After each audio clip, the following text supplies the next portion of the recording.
Everyone felt happy when they heard his words about how it was thanks to everyone that they were able to avert this crisis.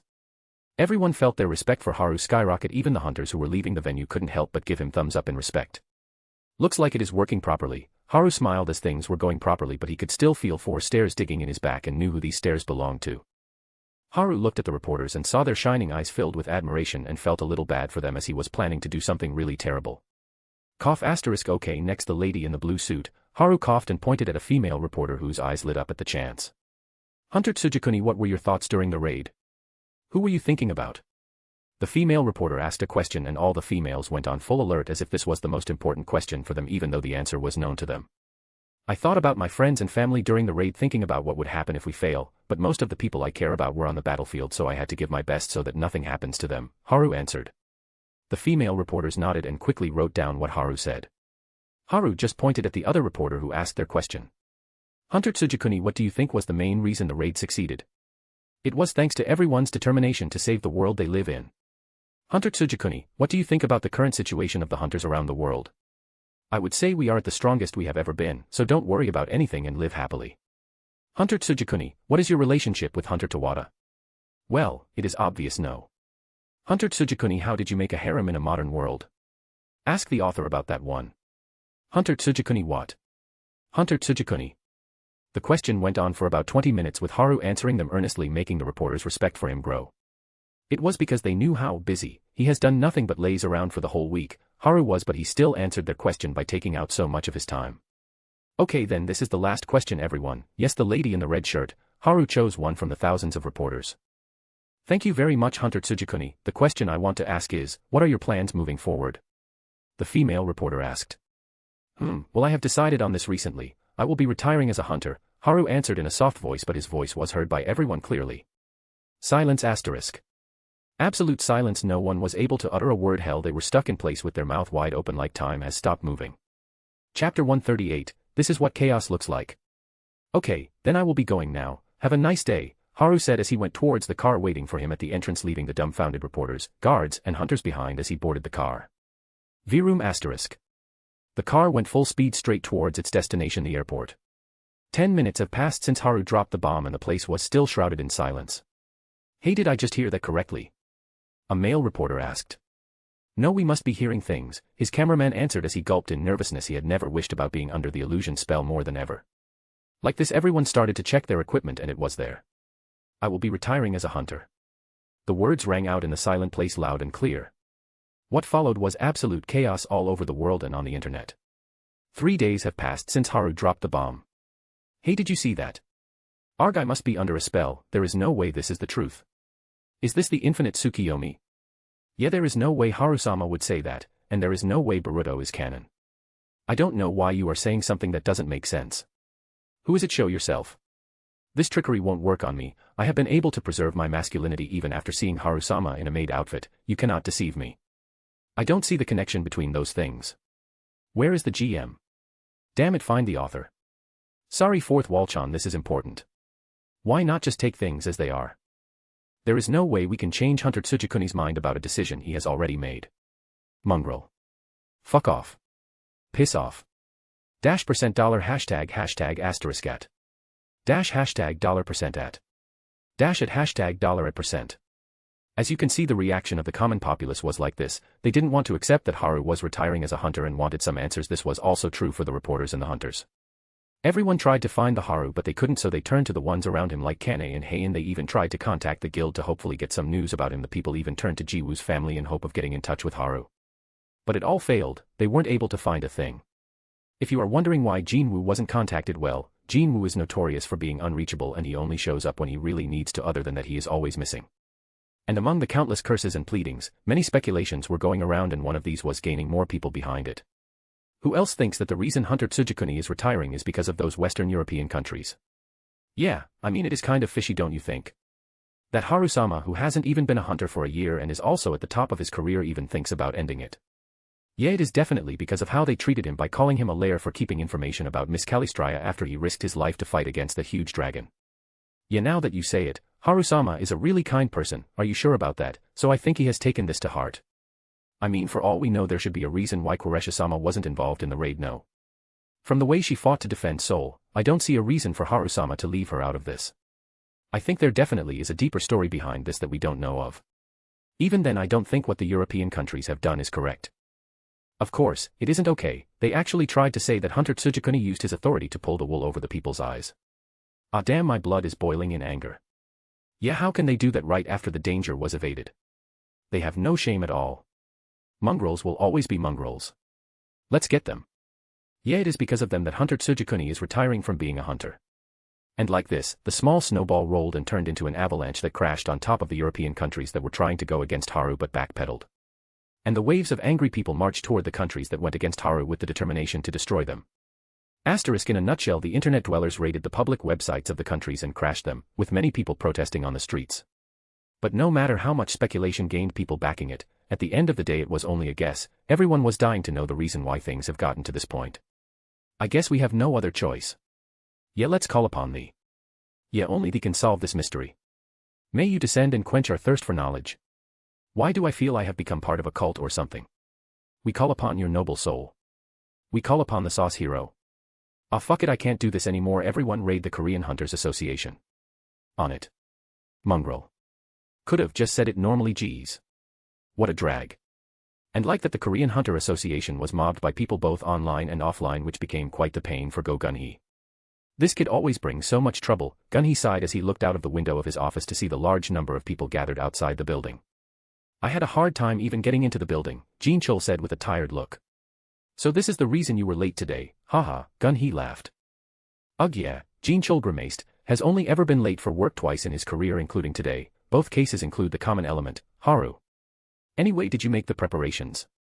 Gun-hee asked as he placed the papers in his hand on the desk. Yeah, it has been finished, Jin-chul nodded. Good, now is the opportune time to deal the most damage, as Haru said. Gun-hee stood up and put on his grey coat. He really makes things more troublesome, Jin-chul sighed. Well, but this is also an opportunity for us, so let's make the most of it, Gun-hee said as he walked out of the room, followed by Jin-chul as they walked towards the press conference room in the building where a few hundred reporters from around the world were waiting for him to answer their questions. Gun-hee entered the room and walked toward the stage as he saw the nervous look on everyone's faces. This kid has everyone around the world nervous. I guess this is what losing his power means. Gun-hee had a small smile on his face as he stood in front of the rostrum. Then let's begin the press conference. Gun-hee's heavy voice rang through the hall, signifying the start of the conference. It has been 2 days since the press conference took place at the Korean Hunter Association, and to describe the atmosphere around the internet can be summed up in one word: bittersweet. Both men and women around the world had this bittersweet feeling in their hearts. The reason men felt that way was because they won't be able to see their favorite hunter in action. And the reason women were feeling like this was, I can't believe Hunter Tsujikuni is getting married. Me too. This is so heartbreaking, but I am praying so that they can live happily. Sob asterisk. Why can't you just face the reality? Of course, he is marrying someone, but to think it was for this that we are losing the symbol of the hunters. So you are going to sit there and tell me that you aren't jealous that Hunter Cha and Hunter Tawada are marrying the same person, and that person is none other than Tsujikuni Haru. Damn it, bastard, why did you have to poke me where it hurts, huh? So many emotions are whirling inside of me at the moment. I mean, you aren't alone on that. Anyway, it is what it is. Hunter Tsujikuni is retiring from being a hunter cause he wants to focus on his family and be away from the hunter-related business. This was the official statement delivered by Association President Go. I mean, it is a bit extreme. If it is just marriage, then there is no need to retire, right? Yeah, there isn't any need to retire. Are you an idiot? Yeah, I think these fools are too dumb. TF, that is uncalled for. Anyway, what do you know? Come on, share with us. Okay, UP brains, let me enlighten you. Chapter 139, Chaos continues. Yeah, sure, go ahead, big brain Cohen. I mean, it is in the statement, hunter-related business. Wait, what? I was too sad to notice this. Hey, I still don't get it. It is easy. Hunter Tsujikuni doesn't want to get involved in the power struggle and wants to live away from this bullshit. They already let him down by trying to take Miss Calistria away, not that they were going to succeed. Yeah, and even after all this, Hunter Tsujikuni said that if an event like the Super Gates happens again, he will help. He is really too kind. He is an angel. He is a handsome angel. And a beautiful angel when dressed in female clothes. Ayo, you just had to do this. What? Did I say anything wrong? Eh? No, but hunter politics are too toxic. This is the main reason that we lost Haru-sama. Yeah, I mean, it was already shown what type of people are in politics. They are just waiting for the time to bite into the weakness, as they did with Miss Calistria's case. And you know that sad part is, there was a reason she wasn't participating in the raids. Yeah, from what President Go said, her power is too strong for her body to handle, so every time she uses her powers it damages her body adversely. And she is still recovering because she used a large amount of her powers to hold down the fort in Seoul. She only came to Rome in order to pay her respects to the lives that were lost. She is an angel for Real. Yeah, and those fucker used such a reason to point their fingers at Haru-sama. Yeah, I can see why Haru-sama would hide her. From the power we have seen, she is without a doubt in the top league, standing toe-to-toe with Hunter Sung and Hunter Tsukuni. We can't deny that after seeing what type of damage that humanoid dragon could have done, I am grateful to her for what she did. Ah, damn, these bastards have no shame. They only think about their own profit and wanted to see if she was from their country so they can use her. I don't know what would have happened if she was taken away. Ugh, don't make me think about this shit. Yeah, Hunter politics are too dirty. It is no wonder Haru-sama wanted to retire. Yeah, I would also rather stay away from this if it was me. Wake up, dude, stop dreaming. LMAO. Who does he think he is? The MC. Ha ha ha ha. Ayo, chill guys, this might be the last time we are here, so let's leave a good impression. Repair in progress asterisk. Fuck that shit, hey you, yeah you fucker, stop looking around, get a life, go out and touch grass, see, ha ha ha ha. Damn, the fourth wall is too worn out, sob asterisk, how can you do this to the fourth wall, Chan? Fuck the fourth wall. Mongrel, you are too loud, be quiet before I shove a box of cinnamon powder down your throat. Scary. Let's clown those guys one last time. Hell yeah. Booyah. Mongrels will always be mongrels, CBA. I am still waiting for Zoro to arrive. That's overused already, where is Eren? That is overused as well, it went just as Aizen's Kikaku though. Sigh asterisk, mongrels. Shut it, you are overused as well. And this way the whole situation was brought to a close, but not before the European countries felt another gut-wrenching punch. Shouldn't you stop them? Kane said as she looked at Haru's phone screen from behind him. Nah, it is fine, let them run a little rampant, Haru said as he looked back at Kane. Humph, so you are leaving tomorrow morning? Kane asked as she looked away. Yeah, I can't delay it any longer, anyway I'll be back in no time, Haru said with a smile. Humph, you better come back quickly, Kane spoke with her back towards Haru. What, you're going to miss me, eh? Haru said with a teasing tone. Yeah, Kane answered. Huh, Haru was a bit shocked. Isn't the normal response, who will miss you, bastard? What happened? Haru blinked as he grabbed Kane by her shoulders. Haru, what are you doing? Kane said quickly with a tinge of red on her face as she saw the serious look on Haru's face. Has the time finally come? Gulp, I am not ready yet, but if... Kane's thoughts were interrupted by Haru's voice. Where is the real Kane? Who are you, imposter? Kane was shocked. Don't me, where is my cute and shy tsundere? Who are you?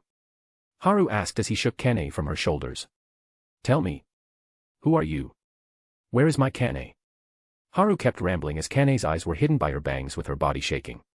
Why, you damn bastard, stop messing with me. Kane broke free of Haru's hands and threw a punch straight at Haru's face. It was nighttime. Heian, Gina, Kane, and Kair Isha were waiting at the dining table for food. Okay, dinner is here, Haru said as he walked in with plates in his hands and placed them on the table. We'll help you, Heian said as she was about to stand up, but Haru placed his hands on her shoulder to make her sit down again. Just leave it to me today, okay? Haru said with a smile as clones moved in the room and placed plates full of delicious-looking food on the table, then went poof asterisk and vanished apart from a few who were serving food. Oh, that was quite the sight. I am sure women around the world will go crazy over it. Gina said with a smirk. Humph, whatever, it doesn't matter to me, Kane said with her classic humph, and started to eat. Yeah, we have the original, so why would we get excited over clones, Gina said merrily as she ate her favorite. That hurts, even though we are clones we still look like him, so we have our pride, Clone 1 said. Okay, you two go back and do 5 million sword swings, no breaks, Haru said as he pointed at the two clones.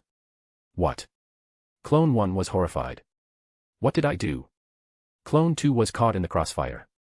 I feel like I need to discipline you guys, Haru said as he shooed them off. This is clone abuse, I will report this to the Clone Rights Association, Clone 2 protested as Haru just smiled. Gore, you better sleep with your eyes open, Clone 1 said in an angry. Should just turn one of you into a woman and make the other one have a go at you, what about it? Haru said with a smile. Both clones looked at each with a pause, then looked at Haru. What? Still have something to say? Haru asked. Aren't you going to feel that afterward? Clone 1 said. Uffed, Heian and Kane couldn't hold in their laughter with Kair Isha holding it in, but her lips were inching upwards slightly. Haru was silent with a shadow on his face. 20 million sword swings, Haru said with a smile. Hey you bastard, this is uncalled for, Clone 1 protested. 40 million, Haru increased it. Hey, let's go before it increases. Clone 2 dragged the first one away and they went into the training ground. Heian and Kane stopped laughing as Haru sighed, but he saw that Kane was in a better mood, so it was alright. Ah, how I have missed you, fried chicken. Gina was still in her dreamland, the fried chicken land, as she had missed what had just happened. You just had that in the afternoon, no? Kair Isha asked.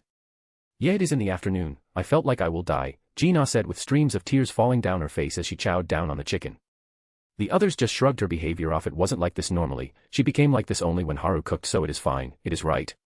Let's finish the food, Heian said as she ate sweet and sour pork. No one touches my chicken, Gina declared, and everyone just let her have the fried chicken she craved so much. After finishing the feast, everyone helped clean up, excluding Gina, who was sleeping after she ate too much, and headed to the bedroom to sleep for the day. Chapter 140, Take Care.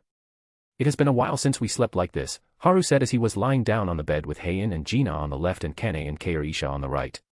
Yes, it has been a while, anyway it will be a while till we can sleep like this again anyway, Heian spoke softly as Kane and Gina were already asleep. If she spoke normally she might wake up Kane, who is a light sleeper and can wake up if there is too much noise. What about Gina? She can sleep through a storm, so it will be fine if they decide to sing and dance here. Gina won't be waking up till morning. It is necessary, I can't take you there if it is a dangerous place, I have no control over where I'll end up, Haru said. We understand, my lord, but we aren't that weak, Kair Isha spoke slowly. No matter how strong you guys are, I will always worry about you like this, so please bear with my selfishness this time, Haru said with a smile. Geez, again you have no sense of shame, Heian said as she hugged him with her face burning up. Kair Isha also felt shy because of his words and hugged him tightly. Kane, don't pretend to be asleep, Haru laughed as he felt Kane move. Ugh, I was having such a nice sleep, but I heard something cringe, I couldn't bear it. Kane said as she looked at Haru with disgust on her face. Ouch, those were my genuine feelings, you know, my Kokoro, Haru wiped a fake tear from his eye. TCH, who can you be so shameless, what are you, a harem protagonist in a modern world? Kane clicked her tongue. I mean, I need to be thick-skinned, don't I? Haru stated with a smile. Why? Kane raised her eyebrow. Because I am a harem protagonist in a modern world setting, Haru said as he flashed a smile. Ugh, how did I fall in love with you? Kane facepalmed as Haru, Heian, and Kair Isha laughed. Want me to redo the scene? Haru said as he kissed Kane on her lips. Just go away, bastard, Kane said as she rested her head on his chest. Hey, don't leave me alone, will you? Heian jumped in and kissed Haru, followed by Kair Isha. They kissed a few more times as Gina moved. Haru, my chicken is running away. Gina mumbled in her sleep as she drooled. Haru, Heian, Kair Isha, and Kane looked at each other and shook their heads. Well, what can we do about her? Everyone had the same thought as they went to sleep. The next day. After a hearty breakfast, everyone was gathered in the living room with Jinwoo sitting on the sofa with Gina and the others. From the look on his face, it was clear that he wasn't in a good mood today. How does a man take this much time getting ready? Jinwoo said as he tapped the armrest of the sofa. Heian, Kane, and Kair Isha had wry smiles on their faces, as it was true Haru took a lot of time getting ready compared to other men, that is, and they understood why that was. Appa, come on, you should be used to it by now, with how indecisive Haru is. I am pretty sure he hasn't even chosen an outfit yet, Gina said with a laugh. Ugh, what does it matter? He just needs to put on clothes, Jinwoo said with an annoyed tone. Even though he has been through this multiple times, he can't get used to it. I mean, Appa, you won't understand that, as all of your clothes are either black or white, Gina said, making Jinwoo grimace as well. I just don't bother about what I dress in, I look good in them, Jinwoo said with a cough. Are you kidding, Appa? An elementary kid knows more about fashion than you. If it wasn't for me and Mom, I don't even want to think what type of clothes you would have worn, Gina said while rolling her eyes. I can buy my clothes just fine, Jinwoo glared at Gina as he pulled her face. Ow, stop it, do you want me to show Juhee-Uni what type of clothes you brought? Gina slapped Jinwoo's hand away as she pulled out her phone. Hey, stop it, Jinwoo took her phone. I'll give it back, Gina was trying to take the phone as Jinwoo just kept her at arm's length. What are they doing? The other three in the room were just looking at the siblings. Hey, what is going on? The door to Haru's room opened and he walked out wearing a red haori over a very pale orange-colored nagagi hakama, with a pair of dark black shoes, and his katana sheathed on his waist. Haru kept his wavy hair in a high ponytail. Heian, Kane, Kair Isha, and Gina looked at Haru as their face turned into an "oh," especially Kane. Haru looked like a samurai that had popped out of some historical records. Kane absolutely loved his look with her eyes shining. Where are you going dressed like that? An anime convention. Jinwoo snorted at Haru. Oh, shut it, I don't know what type of world I'll land in. It can be a modern or a medieval world. After thinking for some time, I think this is the safest choice, Haru said as he folded his arms on his chest. What if it is a modern world? They might think you have a screw loose, Jinwoo said. I can play it off as cosplay, Haru shrugged. What about the sword? Jinwoo asked. I'll be placing it in the inventory. I just took it out to complete the look. Anyway, if I somehow ended up in a medieval world dressed in modern clothes, it will just attract unwanted attention, Haru said as Jinwoo nodded. Stop making up stupid reasons and just say that you wanted to wear it, Heian said as she shook her head. What? Jinwoo blinked as a shadow came over his face. Haha, no need to be angry, I was just joking, though the point still stands. I did think about it and this was the safest choice. I can't go in my normal armor anyway. Haru said as he waved his hands. I can make that armor anytime I want anyway, Haru thought. Do whatever suits you, I will be going now. I have seen what I wanted to, Jinwoo said as he vanished into the shadow. Appa is acting like a tsundere again, Jina said as she shook her head. Don't say that, he will get angry. Behave while I am away, okay, Haru sighed as he looked at Jina. Okay, I get it, I'll listen to Yunis here. You should care for yourself, Jina said as she stuck out her tongue to Haru, who laughed. I have made many dishes and placed them in your inventory, my lord, please eat well, Kair-isha reminded him about the food. You didn't need to do that, Haru said. What do you mean? It is extremely important, you said it yourself, didn't you?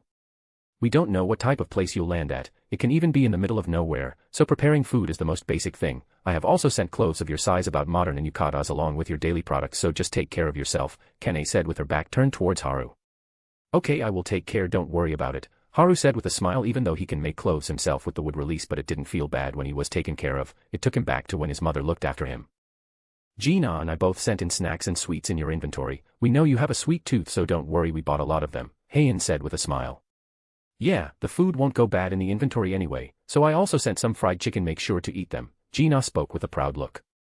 I will be back in no time, just wait for me a little, Haru said with a smile as he hugged them all.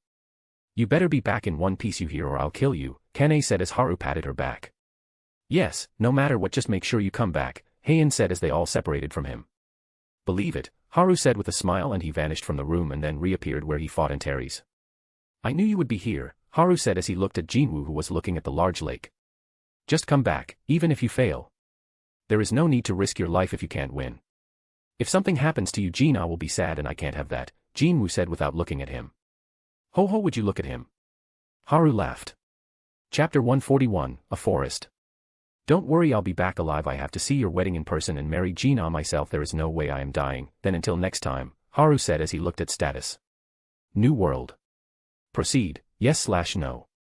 Yes, with the mental command the gems on the bracelet started to glow with a blinding light that engulfed him as he vanished from the place.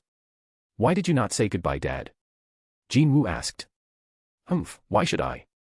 Il-wan answered as he appeared. Won't you miss him? Jinwoo laughed. What the hell? I am more happy than anything now that my daughter is safe, ha ha ha ha. But he better come back alive or I'll kill him myself if Jina gets sad. Il-wan laughed loudly as Jinwoo shook his head. Sigh asterisk, I should keep doing what I need to as well, I can't fall behind him, Jinwoo said as he vanished into his own shadow after looking at the long river that was formed in the African continent. Haru was going through a cluster of dark tunnels that intertwined with each other, each way leading to a different path. He had no control whatsoever and many lights passed by him, but he wasn't able to keep up. Ugh, it feels like my body will tear up, Haru said as he withstood the pain. But suddenly it felt like a force pulled him in the opposite direction, and the sudden change shock was too much for him as his vision became blurry. Fuck, this is dangerous, Haru thought as he was losing consciousness. This was his time traveling in space and he already hated it. Then his body was dragged towards the opposite path than it was originally going on. Ugh, Haru groaned while he opened his eyes to see trees covering his vision with a few rays of sunlight coming from between the dense clusters of leaves. Haru quickly sat up as his katana was in his hands and he started to look around. How long was I out for? Haru thought as he looked at his body to see if something was out of order like a tattoo or collar. Phew, I guess I was lucky, Haru sighed in relief as it didn't look like he was captured by someone. This could have been troublesome if it really did happen. What can you say, it never hurts to be safe, especially when he was in another world, a world that he didn't know anything about. I guess I have read too many novels about the MCs being made slaves just when I go to another world, especially in medieval worlds, Haru cursed in his mind as he didn't know how he would lose his consciousness. Now that he thought about it, he felt like he wanted to throw up while feeling lightheaded. Ugh, is this motion sickness from traveling to another world? Haru sat down on the ground to cool off his head and it didn't take long, just a few seconds and he was back to normal. World travel, new. Current world. E7836627898, open. New world. Proceed with the transfer. Yes/no. Archived worlds. E0000000001, locked. E2570927631, open, proceed with the travel. Yes/no, locked for 2 days. E7836627898, open. So I really did come to another world, and I have to wait for 2 days if I want to go back, huh? It is better than I thought. Haru nodded as this was better than the norm of, you can't travel back to your own world or you can only travel to random worlds bullshit. Haru stood and looked around himself, all he could see were trees and more trees. Haru used his Kanbunchiku haki to sense the area around here and all he felt was, damn, I am in the middle of a damn forest. This forest is huge as well, like there are only monsters and trees even after I sense for about 200 kilometers, maybe I am in a dungeon. Haru cursed as he jumped up straight, cracking the ground and blasting past the tree branches. Swoosh asterisk. He was now in the air and about 300 meters above ground, so he looked around.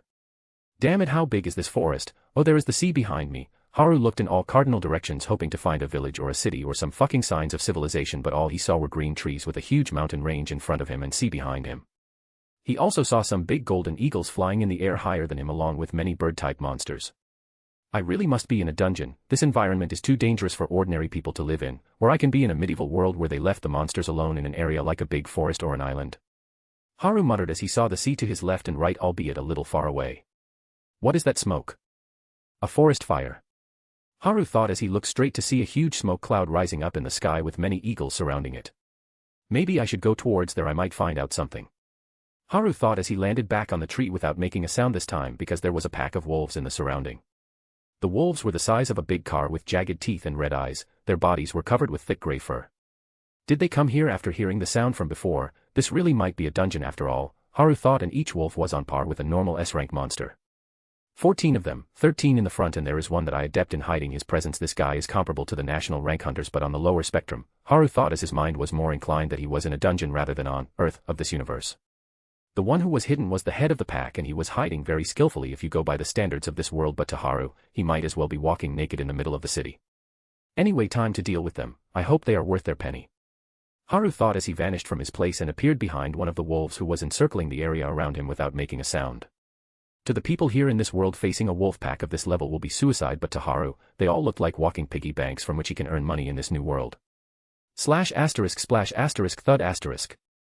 The head of the wolf fell to the ground before he could even make a sound as his blood splashed all over with his body limping and falling on the ground. Owo asterisk. Owo asterisk. The wolves beside him let out a confused sound as he looked at the headless body of their fellow pack member. They looked around to see if there was someone there, but just as they looked away from one another a shadow appeared behind one of them and the wolf's head was cut off. Splash asterisk. The sound of blood splashing alerted the one who looked away, so he turned around to look and saw that another one was killed just as he was about to howl. Slash asterisk splash asterisk. I can't have you do that, not that it will make any difference. Haru flicked his katana to get the blood of the wolf off it, splattering it on the ground. Then he vanished again with the sound of blood splashing could be heard from the surroundings. The main wolf was looking around the place while erasing his presence. He has already sensed that over half of his pack members have died. It is not like he was angry or sad at their death. The problem was that they still weren't able to locate the one who was doing this. And 2 more wolves died. Even the head wolf himself wasn't able to sense anything. It was like they were dying to the passing wind. There was no trace of the attacker. Losing a few pack members wasn't the issue was that they died without being helpful. The number of wolves dwindled down to 5 now. Awoo asterisk. The head wolf signaled them to retreat and hid himself on the retreat path to observe if the attacker will follow them so he can attack him by surprise, because the attacker hasn't come after him, which means that the attacker wasn't aware of his presence. Awoo asterisk. Awoo asterisk. The wolves ran towards the retreat path that was already planned with full speed. Thud asterisk. Thud asterisk. And just like that, 2 of them fell down with their heads cut off, but the head of pack caught the one who was doing it. He saw it clearly, the human who was appearing and disappearing as he killed off the wolves and stopped in the middle of the place. The head wolf sneered as he appeared from the shadow behind the human and slashed at the open back of the human with his sharp claws. Slash asterisk. He cut the human into 3 pieces, but poof asterisk. The human turned into a log and slash asterisk splash asterisk thud asterisk. The wolf's head was cut off before he could even think of anything. All he saw was the back of the human as his eyes became dim and he died. Chapter 142, Guess Who is Back Again? Oh, look at this wolf, he kind of reminds me of Assassin Kuan. Haru hummed as he placed all of the wolf corpses in his inventory and looked at the leader of the pack. He was twice the size of the normal wolves but with black fur, and he had a mark on his forehead. "Is this a mana stone?" Haru muttered as he stuck his hand in the wolf's neck and pulled out a fist-sized stone that was transparent with a black cloud swirling inside it. "Now this thing is more than a mana stone, it has a will inside it. It is almost like a part of his soul is in this," Haru thought as he narrowed his eyes, as this mana stone was different from the ones he picked up before. "I still need more information, it is too early to make a conclusion," Haru thought as he kept the mana stone and the wolf in his inventory and looked towards where the mountains were. Although he wished that it wasn't that world in his heart. If it is that world by some chance, then. Haru thought as he started walking towards the mountains and... Phew, asterisk, it looks like it worked out properly. Haru heard a familiar voice in his head. "Kurumi," Haru said in a happy tone. "Yes, it is your one and only Kurumi. Sorry for the rough ride though, Hakuin," Kurumi replied in a cheerful tone. "Wait, what?" Haru sounded confused. "I was the one who pulled you into this world, because if I had let you go to the world you were supposed to, things would have gotten ugly," Kurumi said with a sigh. "Wait, so you were the one who pulled me into that tunnel suddenly?" Haru asked. "Yeah, it was necessary. I also made a barrier around you could be safe until you woke up," Kurumi said with a proud tone. "Oh, so I had a barrier around me. I didn't even notice," Haru said with a serious tone. "Don't worry, you will reach this level in no time. Anyway, if you keep talking to me out loud people will think you are mad. Wait a sec," Kurumi said as mana started to gather in front of Haru and started to take shape. Poof, asterisk. Haru looked at the creature that had appeared in front of him. "Cute," Haru shouted as he hugged the small nine-tailed fox with red fur. The red eyes gleamed with power even though she had this cute form. "It tickles, stop it," Kurumi's voice came from the small fox. Even though she told Haru to stop, she was squinting her eyes as Haru petted her. "Oh, is this connected to you?" Haru asked as he stopped. "Yes, it is one of my tails to be precise. My main body is still asleep. And I can be with you like this from now on." Kurumi spoke through the fox's mouth.